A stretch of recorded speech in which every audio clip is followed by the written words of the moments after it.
நல்ல ருசியான நெய் இறால் தொக்கு செய்யலாங்களா?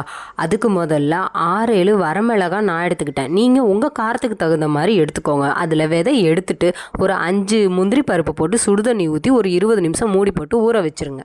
அப்புறம் வெறும் சட்டியில் 2 ஸ்பூன் வரமல்லி, 1 ஸ்பூன் மிளகு, 1 ஸ்பூன் வெந்தயம், 1 ஸ்பூன் ஜீரகம், 1 ஸ்பூன் கசகசா, 1 ஸ்பூன் கடுகு அடுப்பை சிம்மில் வச்சு வறுத்து எடுத்துக்கோங்க. இது ஆறுனதுக்கப்புறம் மிக்சி ஜாரில் இதுவும் ஊற வச்ச மிளகாயும் ஒரு நெல்லிக்காய் சைஸ் புளியும் போட்டு நைஸாக அரைச்சி எடுத்துக்கோங்க. அப்புறம் சட்டியில் 2 ஸ்பூன் நெய் ஊற்றி இறாலை போட்டு 1/2 ஸ்பூன் மஞ்சத்தூள், கொஞ்சம் உப்பு போட்டு 5 நிமிஷம் வேக வச்சு எடுத்துக்கோங்க.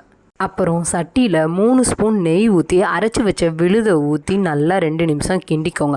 அப்புறம் 1 ஸ்பூன் இஞ்சி பூண்டு போட்டு நல்லா பச்சை வாடை போகிற வரைக்கும் நல்லா அதை கிண்டிக்கோங்க. அப்புறம் நெய் நல்லா மேலே பிரிஞ்சு வந்ததுக்கப்புறம் 1/2 ஸ்பூன் உப்பு போட்டு 2 நிமிஷம் கிண்டிட்டு கொஞ்சம் தண்ணி ஊற்றி நல்லா கிண்டிக்கோங்க.